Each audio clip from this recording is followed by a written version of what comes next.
और अपनी भागवत जी लेते हैं। इसमें खास इस प्रसंग में देखना है कि गोपियों का कितना प्रेम है, यशोदा मैया का कितना प्रेम है, और नंद बाबा का कितना प्रेम है, गैयों का कितना प्रेम है भगवान से, ग्वाल बालों का कितना प्रेम है, ब्रजवासियों का कितना प्रेम है भगवान से, और हमारा हमारा कितना प्रेम है। तो ये जो प्रसंग है ये सीखने का है कि कितना प्रेम है इन लोगों का भगवान से, कितना ज़्यादा। तो ये भगवान के बिना रह नहीं सकते। तो ऐसे ब्रजवासियों से सीखना है कि हमारा भी मन भगवान में लगे, हमें भी भगवान प्यारे लगे, हमें भी भगवान अच्छे लगे। इस ओर अक्रूर जी ने रथ तैयार किया और आंगन में ले आए। जब गोपियों को ये समाचार मिला तो वे सब यशोदा जी के आंगन में पहुंच गई। आज तो राधा जी भी आई हैं। उनकी उम्र केवल 9 वर्ष की है, कन्हैया 11 वर्ष के हैं और राधा रानी 9 वर्ष की है। 9 वर्ष के बालक को क्या समझ होती है। उनका श्रृंगार बहुत सादा है। उन्होंने जब से ये जाना है कि श्री कृष्ण मथुरा जाने वाले हैं तभी से मूर्छावस्था में हैं। कुछ गोपियाँ राधा जी की सेवा में लगी हैं, कुछ रथ खेल कर बैठी हैं और कुछ अक्रूर जी से बातें करती हुई कहती हैं, अक्रूर जी आप कैसे हैं? क्या आप हमारा गोकुल गांव उजाड़ने आए हैं? हम आपसे सच कहती हैं, जब श्री कृष्ण नहीं दिखाई देते तब गाय घास नहीं खाती, पानी नहीं पीती। आपको इन गायों की हाय लगेगी। क्या आपको हम पर दया नहीं आती? आपके चरणों में मैं वंदना करती हूँ। यदि आप कहेंगे तो मैं आपके घर में आपका छोटा काम करूंगी, पर आप कन्हैया को मत ले जाइए। श्री कृष्ण का वियोग हमें एक क्षण के लिए भी सहन नहीं होता, और हम कितने क्षण भगवान को भूले रहते हैं, कितने क्षण अपनी मैं से मिले रहते हैं। उन्हें एक क्षण भी भगवान का वियोग सहन नहीं होता। बिना श्री कृष्ण के हमारा जीवन व्यर्थ ही है। गोपी अंदर ही अंदर बात करते करते कहती है, इसकी बुआ बिना विचारे ही इसका नाम अक्रूर रखा है, ये तो बड़ा क्रूर दिखाई देता है।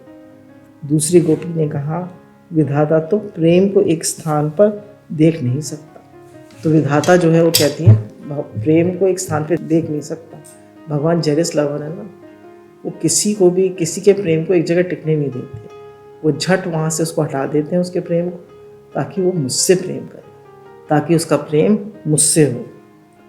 गोपी सेवा किस प्रकार करे ये समझ नहीं आता। मैं तो मूर्ख हूँ, पागल हूँ। मैं सारा दिन हे कृष्ण याद करती हूँ। मथुरा की स्त्रियाँ बहुत सुंदर हैं, वे शिक्षित हैं। लाला की ऐसा सेवा करेंगी कि वे फिर गोकुल में वापस नहीं आएगा, हमें भूल जाएगा। श्री कृष्ण के बिना ये जीवन व्यर्थ है। कुछ गोपियाँ विचार करती हैं, मैं रथ के आगे सो जाऊंगी और देखूंगी वे रथ को कैसे आगे ले जाते हैं। अक्रूर जी ने गोपियों का प्रेम देखा, उनकी नज़र धरती पर गड़ गई और उन्होंने अपने दोनों हाथ जोड़ दिए। यशोदा माँ श्री कृष्ण बलराम को भोजन कराती हैं। भोजन करने के बाद वे बाहर आते हैं। उस समय राधा जी को मूर्छित होकर जमीन पर पड़ी हैं। फिर राधा जी के मस्तक पर हाथ रखते हैं और उनके कान में कहते हैं, तुम और मैं एक हैं। राधे दुखी मत हो, तुम और मैं एक हैं।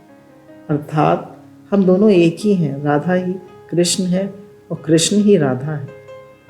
केवल लीला करने के लिए दोनों स्वरूप प्रकट हुए हैं। आज तक मैं राधा को खुश करने के लिए बांसुरी बजाता था, मैं गोपियों को खुश करने के लिए नाचता था। हे श्री राधे, इस जगत में पाप बढ़ गया है। इस समय देश दुखी है। इस देश को सुखी करने के लिए, पृथ्वी पर भार उतारने के लिए और धर्म की स्थापना करने के लिए मथुरा जाता हूँ। मैं जा तो रहा हूँ, किंतु मैंने अपने प्राण तुम में रख छोड़े हैं। श्री राधे, मैं तुम्हें क्या दूँ? भगवान कह रहे हैं, देखिए मैंने तुम लोगों को बहुत प्रेम दिया। ब्रजवासियों से कह रहे हैं, तुम्हें बहुत प्रेम दिया, तुम्हारे साथ नाचा खेला, तुम्हें बहुत प्रेम मिला। अब मुझे धर्म की स्थापना करनी है, मुझे मथुरा जाने दो। और राधा रानी से इतना प्रेम करते हैं, कहते हैं राधा रानी से मैं तुम्हें क्या दूँ? ये बांसुरी मुझे प्राणों से भी प्यारी है। भगवान हर समय बांसुरी को अपने फेंटे में लगा लेते थे, बिस्तर पे रख देते थे, हर समय बजाते थे। तो कह रहे हैं ये बांसुरी मुझे प्राणों से भी प्यारी है, ये मैं तुम्हें देता हूँ। मथुरा जाने के बाद मैं बांसुरी नहीं बजाऊंगा। कह रहे मैंने उस वृंदावन में बांसुरी बजाया, मैं बांसुरी नहीं बजाऊंगा, शंख बजाऊंगा। अब युद्ध का समय आ गया ना, शंख बजाऊंगा। उन्होंने बांसुरी राधा रानी के हाथ में देते हुए कहा, श्री राधे तुम जब बांसुरी बजाओगी तो मैं दौड़ता हुआ तुमसे मिलने आऊंगा जब बांसुरी बजाओगी। ये सुनकर श्री राधा जी एक अक्षर भी बोल ना सके। भगवान का इतना प्रेम है, क्या कहती हो। भगवान को आगे जाना है, उनका काम है। अब एक मिलिट्री में कोई व्यक्ति है और उसको देश की लड़ाई के लिए जाना है, तो उसकी पत्नी से, अपने बच्चों से उसका कितना भी प्यार है, वो रुकेगा क्या? नहीं रुकेगा। क्यों? उसको देश की सेवा करनी है। ऐसी भगवान को सबका हित करना है, अधर्म का नाश करना है, इसलिए उन्हें ब्रज को छोड़कर जाना ही होगा। श्री कृष्ण ने गोपियों से कहा, यदि तुम रोगी तो मेरे प्रस्थान में अपशगुन होगा, इसलिए रोना मत। भगवान कितना प्रेम है, कह रहे तुम रोना मत, अपशगुन होगा। मैं तुम्हारा प्रेम जानता हूँ। स्वामी की आज्ञा होती गोपियों आँख के आंसू रोकते हुए खड़ी हो जाती। अक्रूर जी ने कहा, मैं आप सबसे आज्ञा चाहता हूँ। गोपियाँ परमात्मा को मनाती हुई कहती हैं, हे प्यारे, हमारा नियम है, हम तुमको प्रतिदिन मक्खन मिश्री देती हैं, वह तैयार रखा है, तुमको अधिक नहीं रोकेंगे, इसे खाकर मथुरा जाओ। कह रही माखन मिश्री हम रोज तुम्हें खिलाते हैं, इसे खाकर मथुरा जाओ।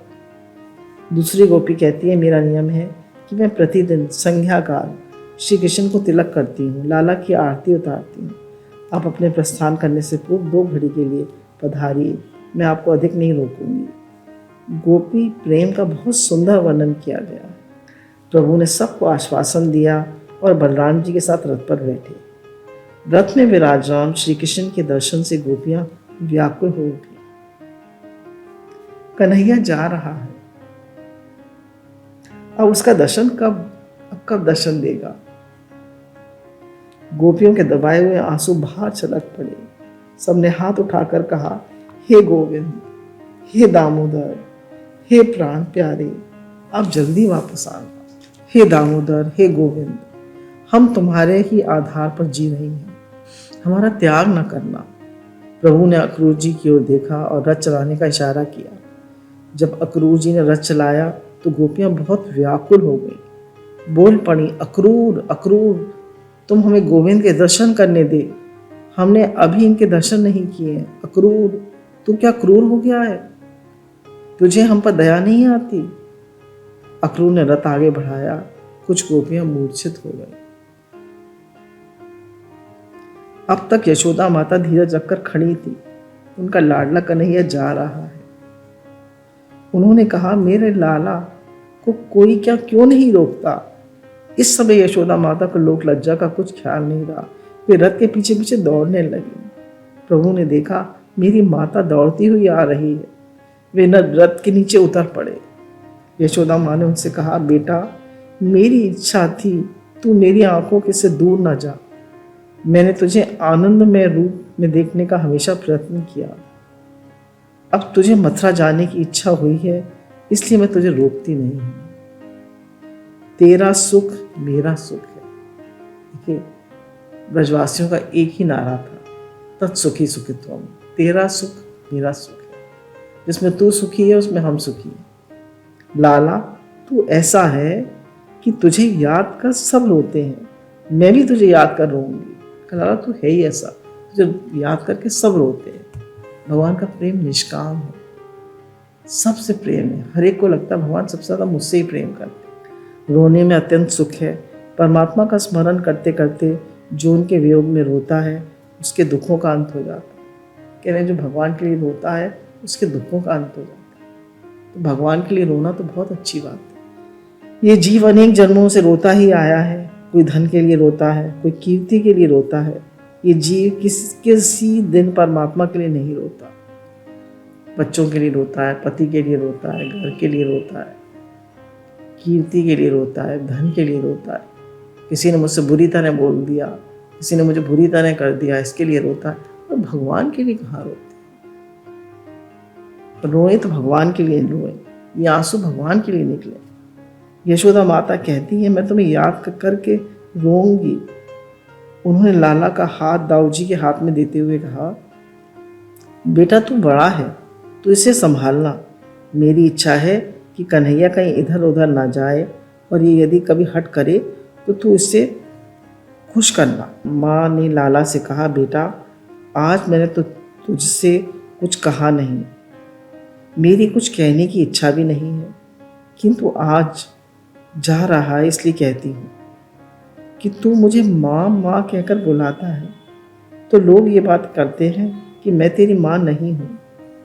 तेरी माँ देवकी है, मैं तेरी दासी हूँ, तेरी धाय हूँ।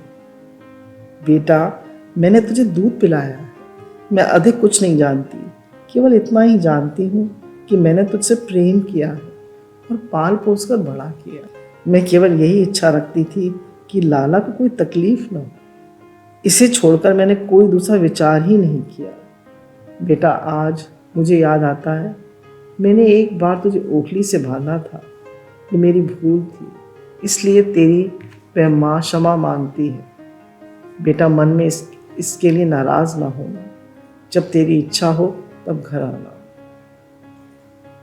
यशोदा माँ खूब रोती हैं, घर की गायें रोती हैं, वृंदावन के पशु पक्षी भी रोते हैं, गोपियां रोती हुई कहती हैं, हमारा कन्हैया जा रहा है।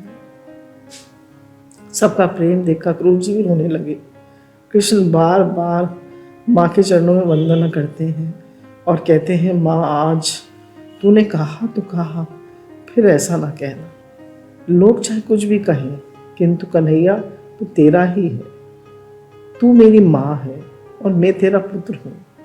माँ माँ तूने मुझे प्रेम से बांधा है, तेरा ये प्रेम कन्हैया कभी नहीं भूलेगा। माँ मैं आऊँगा, तू रोना मत। माँ मुझे आशीर्वाद दे। माँ लाला को छाती से लगाकर आलिंगन करती हैं और श्री कृष्ण बलराम रथ में बैठ गए और रथ चल पड़ा। सुखदेव जी महाराज वर्णन करते हैं कि कन्हैया निष्ठुर नहीं है, वह बहुत दयालु है, वह अतिशय प्रेम करता है। श्री कृष्ण प्रेम की मूर्ति है। प्रभु ने विचार किया कि ब्रजवासी मेरा बहुत ध्यान करते हैं, इसलिए वे मेरे स्वरूप को प्राप्त होंगे। ध्यान संयोग में नहीं, वियोग में ही होता है। तो भगवान ने जो गोपियों को वियोग दिया तो इसलिए कि ताकि उनका ध्यान उनमें और लगे, वे उनसे और प्रेम कर पाए। संयोग में तो दोष दृष्टि भी हो जाती है, पर वियोग में तो सिर्फ प्रेम ही प्रेम होता है। कुछ संत ऐसा कहते हैं कि जब श्री कृष्ण का रथ आगे बढ़ा तब जितनी गोपियां रथ के पीछे पीछे दौड़ रही थी उतने कृष्ण के रूप प्रकट हो गए।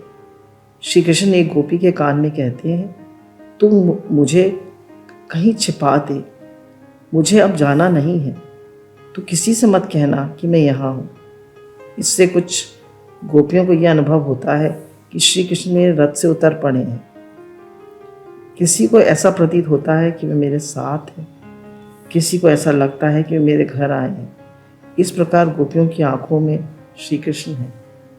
देखिए ध्यान दीजिएगा, गोपियों की आंखों में श्री कृष्ण है, उनके हृदय में श्री कृष्ण, उनके रोम रोम में श्री कृष्ण है। गोपी कृष्ण रूप है, उनको सब जगह कृष्ण दिखाई दे रहे, उनके लिए जगत कृष्णमय हो गया। भक्त और भगवान दोनों अंदर से एक ही होते हैं। वे गोपियों को ऐसा ही अनुभव कराते हैं, बहिरंग में वियोग और अंतरंग में संयोग। बाहर से वियोग हो रहा है पर अंदर में भगवान से मिली हुई है गोपी। अक्रूर जी यमुना की धारा तक रथ ले आए। श्री कृष्ण बलराम रथ में विराजमान है।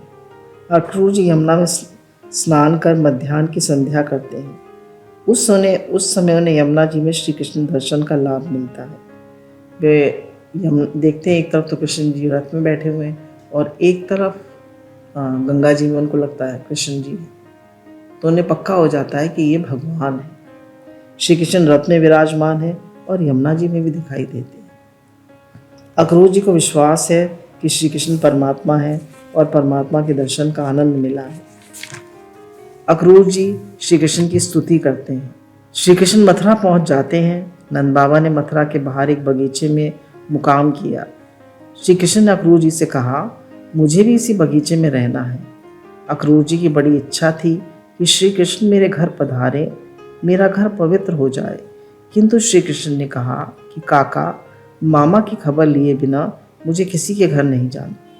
कंस मामा की खबर लेने के बाद मैं आपके यहाँ आऊँगा।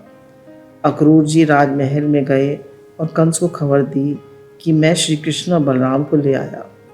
वे दोनों गांव के बाहर बगीचे में ठहरे हैं। वे कल आपसे मिलेंगे। ये सुनकर कंस बहुत खुश हो गया। इस ओर श्री कृष्ण बलराम बगीचे में आते हैं। नंद बाबा लाला की प्रतीक्षा करते हुए बैठे हैं। नंद बाबा जो है बैलगाड़ी से आ गए थे ना, तो वो पहले आ गए और लाला देर में आए, तो नंद बाबा उनकी प्रतीक्षा कर रहे हैं। उस समय कन्हैया को वहाँ आया देखकर सबको आनंद होता है। नंद बाबा ने लाला को गोद में उठा लिया और प्यार करते हैं। यशोदा माता ने लाला को रास्ते में खाने के लिए उनकी पसंद आने वाली सुंदर सामग्री दी है। वे अपने बाल मित्रों के साथ भोजन करने बैठे हैं। श्री कृष्ण के जीवन में पहला अवसर है जब यशोदा माता उनके साथ नहीं है।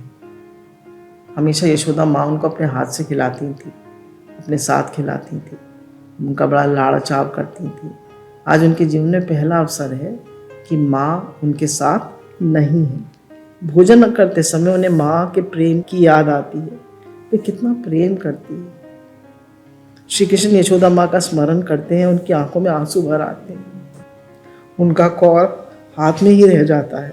वे भोजन नहीं कर पाते। नंद बाबा ने से कहते हैं कि मुझे मेरी माँ की बहुत याद आती है।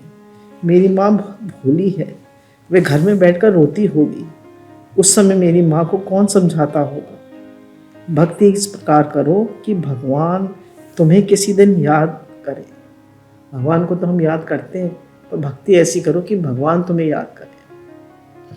ये जीव ईश्वर का स्मरण करे तो वह साधारण भक्ति है, किंतु ऐसा प्रेम करो कि भगवान किसी दिन जीव का स्मरण करें तो वह भक्ति है। भगवान जैसे भगवान राम जो है हनुमान जी को याद करते हैं ना, और भरत को याद करते हैं, दो को बहुत याद करते हैं, क्योंकि वो उनको नहीं भूलते।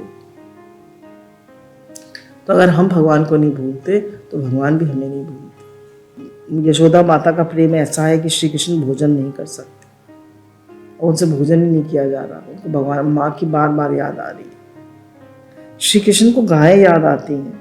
वे जब से गोकुल से अलग हुए हैं तब से गाय घास नहीं खाती। देखिए कितने गोपाल है ना, वो गोपाल जो गौओं का पालन करे। गोपाल उसको भी कहते हैं जो हमारी इंद्रियों को भी गो कहते हैं। तो जो इंद्रियों की अपनी इंद्रियों को भगवान ने लगा के रखे, वे गोपाल। तो गाय घास नहीं खाती हैं, पानी नहीं पीती हैं, नजर गड़ा के रमाती हैं। वे कहती हैं हमारा गोपाल कहाँ अदृश्य हो गया, वह कब लौटेगा। गाय लाला का रास्ता देखती हैं, वह चारा नहीं खाती। यदि गाय उपवास करें तो उनका सेवक किस प्रकार भोजन करे। भगवान को गायों की याद आ रही है, यशोदा मैया की याद आ रही है, गोपियों की याद आ रही है। उनसे भोजन नहीं किया जा रहा। श्री कृष्ण ने कहा आज मुझे कुछ भोजन नहीं करना। नंद बाबा ने बहुत आग्रह किया कि बेटा थोड़ा तो खा ले। श्री कृष्ण ने कहा कि बाबा मैं सवेरे घर से निकला तो मेरी माँ ने मुझे खूब खिला दिया था, अब मुझे जरा भी भूख नहीं है। रात में सब सो गए।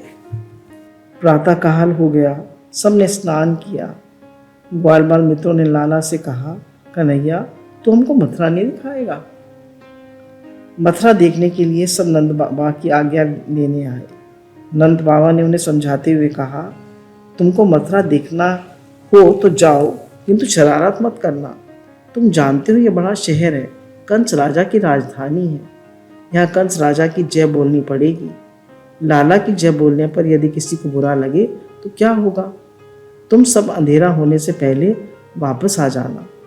श्री कृष्ण अपने बाल मित्रों के साथ मथुरा में प्रवेश करते हैं। बालक को रोज लाला की जय बोलने की आदत थी। उनको ऐसा लगता है कि कन्हैया हमें बहुत देता है और हमें उसे कुछ नहीं देते, इसलिए वे चाहे लाला बाहर हो या घर में हो, लाला की जय बोलते। मथुरा में लाला की जय बोलने के लिए नंद बाबा ने मना किया था, किंतु लड़के ये भूल गए। जब लाला ने महाद्वार में प्रवेश किया तब वे सब बोलने लगे हमारे कृष्ण कन्हैया लाल की जय, हमारे कृष्ण कन्हैया लाल की जय, हमारे कृष्ण कन्हैया लाल की जय। मथुरा की स्त्रियों के कान में पड़ते हैं। वे सब अपना काम छोड़कर दर्शन की आतुरता से दौड़ती हुई आती हैं। जो स्त्री भोजन कर रही थी वे हाथ में कौर लेके दौड़ने लगी। देखिए, भगवान का प्रेम ही ऐसा है, जिसके हाथ में गस्सा था वो कौर लेकर ही दौड़ने पर लगी। सारी नगर में 11 वर्ष के श्री कृष्ण के दर्शन की आतुरता भरी हुई है। प्रभु ने प्रथम दर्शन में ही प्रत्येक का मन जीत लिया। राजमार्ग में जाते समय रास्ते में कंस का धोबी मिला। वह राम अवतार का जीव है। इसने श्री जानकी माता की निंदा की थी। श्री सीताराम बहुत सरल हैं। उन्होंने निंदा करने वाले को जरा भी दंड नहीं दिया। निंदा करने वाले को धोबी के घर जन्म लेना पड़ा। कंस का धोबी दुष्ट जीव है। वह बहुत अकड़ कर चलता है। उसने कपड़ों की गठरी अपने सहायकों के सिर पर रख दी है। श्री कृष्ण ने धोबी से कहा, तुम बहुत कपड़े ले जा रहे हो, क्या इसमें से थोड़े से कपड़े मेरे मित्रों को दे दोगे? धोबी ने अकड़ कर कहा, तुम्हारे बाप दादा ने क्या कभी ऐसा कपड़ा देखा है? ये कंस महाराज के कपड़े हैं, तुम इसे क्या समझो? ये तुम्हारे गोकुल के गांव नहीं है। मैं सिपाही को बुलाकर तुमको पिटवाऊंगा। धोबी प्रभु श्री कृष्ण की बहुत निंदा करने लगा। ये सुनकर बलराम जी को बहुत बुरा लगा। उन्हें गुस्सा आया। उन्होंने लाला से कहा, इसे मरने का सन्निपात हो गया है, तू इसे मार। बड़े भाई की आज्ञा मानकर श्री कृष्ण दौड़ पड़े और धोबी के मुख पर थप्पड़ मारा। राजा का नियम है कि मनुष्य जिस अंग से अधिक पाप करता है उसी अंग से अंत समय उसे अति सजा मिलती है। जिस अंग से हम पाप, मुंह से उसने अपशब्द कहे ना, तो जिस अंग से हम पाप करेंगे उसी अंग से हमें अंत समय में सजा मिलेगी। धोबी ने अपने मुख से अधिक पाप किया है, इसलिए उसके मुख पर थप्पड़ मारा गया। इससे उसका सिर और धड़ अलग हो गया। धोबी के नौकरों ने कपड़े की गठरियां फेंक कर भाग गए। लाला ने कहा कि मित्रों की गठरियां खोलो। मित्रों ने घबराकर लाला से कहा, कन्हैया नंद बाबा ने कहा है कि जरा सी भी शरारत मत करना। तुझे चोरी करने की आदत है, वह आदत अभी गई नहीं है। तूने रास्ते में धोबी को मार डाला और हमें कपड़े लेने के लिए कहता है। कन्हैया कहता, मैं चोरी नहीं करता, ये सब मेरा है, मैं मालिक। सब कुछ भगवान का ही तो है, भगवान मालिक है। एक फूल चोर बाबा थे वृंदावन में, तो वो सबके बगीचों में से फूल तोड़ लेते थे। तो लोग कहते थे फूलों की चोरी करते हैं, उन्हें फूल चोर बाबा कहते थे। तो कहते थे मैं किसी के बगीचे की चोरी नहीं करता, सारे बगीचे राधा रानी के हैं और मुझे राधा रानी का श्रृंगार करना है, तो मैं किसी बगीचे में से फूल ले सकता हूँ। भगवान भी कह रहे हैं मैं सबका मालिक हूँ, सब कुछ मेरा ही है। तुमको इसके बाद इसकी अधिक जानकारी मिलेगी। ये सुनकर ये जब बालकों को हिम्मत नहीं हुई, तब श्री कृष्ण ने गठरियाँ खोलते हैं और वे एक एक पीताम्बर देते हैं, जरी का दुपट्टा देते हैं, साफा बांधते हैं और मित्रों को सुंदर सुंदर कपड़े पहनाते हैं। आज तक वे काली कमली ओढ़कर ग्वालों के साथ गाय लेकर वृंदावन में जाते थे। आज तक मालिक का नियम था कि सिले हुए कपड़े ना पहने और हाथ में शस्त्र न लें। आज तक वे गोपाल कृष्ण थे, अब वे मथुरा के नाथ होने वाले। लाला बलराम जी ने भी सुंदर कपड़े पहने और बालक बहुत खुश हो गए। सब सज धज कर।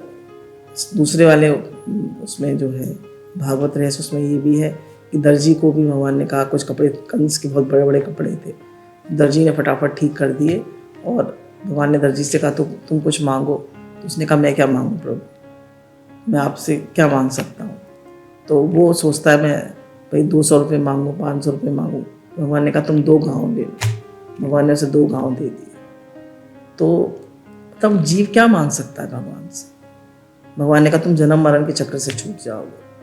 तो हम क्या मांग सकते हैं, हमें समझ ही क्या है। रास्ते में कुब्जा मिली। वह कंस की सेवा करती थी और शरीर में 3 जगह से टेढ़ी थी। वह हाथ में चंदन का कटोरा लेकर जा रही है। प्रभु ने उसे चंदन मांगा। कुब्जा ने चंदन दे दिया और चंदन हृदय को शीतल करता है। प्रभु ने विचार किया कि इसने चंदन देकर मेरी शोभा बढ़ा दी है, इसको सुंदर रूप दे दूं। प्रभु ने कुब्जा के पग पर अपना पग रखा और उसकी ठोड़ी पकड़कर ऐसा झटका दिया कि इसके 3 अंग सीधे हो गए। बोलिए हमारे बाल कृष्ण भगवान की जय। बुद्धि 3 जगहों पर टेढ़ी होती है, अर्थात बुद्धि के 3 दोष हैं, काम, क्रोध और लोभ। जिसकी बुद्धि टेढ़ी होती है उसका मन भी टेढ़ा होता है। जिसका मन टेढ़ा होता है उसकी आंख टेढ़ी होती है, जीवन टेढ़ा होता है। कंस की सेवा करने से बुद्धि टेढ़ी होती है, वे श्री कृष्ण के सम्मुख आने पर सीधी हो जाती है। श्री कृष्ण बुद्धि के पति हैं और सद्गुरु बुद्धि के पिता हैं। जब भगवान के पास हमारी बुद्धि आती है, हम भगवान का चिंतन करने लगते हैं, तो हमारी बुद्धि सीधी हो जाती है। तो बुद्धि के पति भगवान हैं और सद्गुरु बुद्धि के पिता हैं। सद्गुरु बुद्धि को प्रभु के साथ विवाहित करते हैं। भगवान क्या करते हैं? सद्गुरु क्या करते हैं? बुद्धि को भगवान के साथ विवाहित करते हैं। स्त्री अपने पति को के पास सुखी होती है, पिता के पास भी सुखी होती है। जो स्त्री अपने पिता या पति को छोड़कर भटकती है वह दुखी होती है। जो बुद्धि सद्गुरु को छोड़कर बाहर जाती है उसे रास्ते में 5 विषय मिलते हैं, वे उनसे ज़बरदस्ती विवाह करती है। जो बुद्धि सद्गुरु की बात नहीं मानती, सद्गुरु को छोड़कर जाती है, तो उसको 5 विषय शब्द स्पर्श रूप रस गंध काम क्रोध लोभ मोह अहंकार ये मिलते हैं और वे उनसे ज़बरदस्ती विवाह करती है। इसलिए बुद्धि टेढ़ी हो जाती है। वे परमात्मा के पास जाने पर सीधी हो जाती है। जब भगवान का शुक्राना मानते हैं, उनका नाम जप करते हैं, उनका चिंतन करते हैं, सत्संग सुनते हैं, तो हमारी टेढ़ी बुद्धि सीधी हो जाती है। तुम अपनी बुद्धि परमात्मा के साथ विवाहित होने तक किसी संत की सेवा में रखो, सद्गुरु की सेवा में रखो, संत की सेवा में रखो। बुद्धि को स्वतंत्र रखना अच्छा नहीं है। बुद्धि में अनेक दोष होते हैं और मनुष्य को अपने दोष ही गुण जैसे दिखाई देते हैं। मनुष्य को जब अपने दोष दिखाई देने लगे कि ये मेरी कमी है, तो उसकी कमियां दूर होने लगती हैं। हमको अपनी कमी दिखाई नहीं देती, हमको लगता नहीं मैं तो बहुत अच्छा हूँ। अब हमें अपने दोष भी गुण नजर आते हैं। थोड़ा जब तक हम अपने गुणों को, अपने अहंकार को नहीं समझेंगे, वो दूर नहीं होगा। प्रभु ने कुब्जा का उद्धार किया। वे राजमार्ग से जा रहे हैं। बड़े बड़े महात्मा लोग दुकान में बैठे हैं। 2 महीने बाद भाव बढ़ेगा या घटेगा इसका विचार कर रहे हैं। अनेक लोग बुद्धि का उपयोग धन के लिए करते हैं, किंतु जो बुद्धि का उपयोग परमात्मा के लिए करता है वही बुद्धिमान है। इन वैश्यों ने क्या कहा? सोचा कि भगवान को बुलाया दुकान में और 5 सुपारी देकर विदा कर दिया, कचरी दिया, क्योंकि वो लोग जो हैं उनकी दृष्टि केवल धन पर होती है। वैश्य लोग प्रभु को अपनी दुकान में ले जाते हैं। उन्होंने प्रभु को कुछ न देकर 5 सुपारी दी। भगवान ने कहा तुम्हारी जो इच्छा हो मुझसे मांग लो। वैश्यों ने कहा पहली कृपा ये कीजिए कि लक्ष्मी हमारे घर आए, दूसरे के घर ना जाए। लक्ष्मी हमारे घर आए, दूसरे घर ना जाए। भैया तुम्हारे घर आए, दूसरे घर क्यों ना जाए? सबका भला हो, सबके घर में धन धान्य हो, दूसरे घर में क्यों ना जाए? अब वो कह रहे हैं हमारे घर में तो आए, दूसरे घर में ना जाए। प्रभु ने कहा जहाँ वैराग है वहीं भक्ति है। इस पर वैष्णव ने कहा हमको वैराग की ज़रूरत नहीं है, हमें लक्ष्मी दीजिए। प्रभु ने वैश्यों का उद्धार किया। उन्हें सिर्फ लक्ष्मी चाहिए, उन्हें वैराग नहीं चाहिए। वैराग मतलब हमारा मन संसार के में जो फंसा हुआ है वहाँ से हटकर भगवान में लगे। प्रभु को अब और आगे बढ़े, तब उन्हें एक बड़ा मंडप दिखाई दिया। उसमें बैठे ब्राह्मण यज्ञ कर रहे थे। कंस के सेवक इसका पहरा दे रहे थे। श्री कृष्ण का स्वरूप इतना मंगलमय है कि वह सब उनको देखते ही रह गए। श्री कृष्ण ने मंडप में प्रवेश किया, यज्ञ का धनुष उठाया और उसे कड़ कड़ करते हुए तोड़ दिया। बोलिए बालकृष्ण भगवान की जय।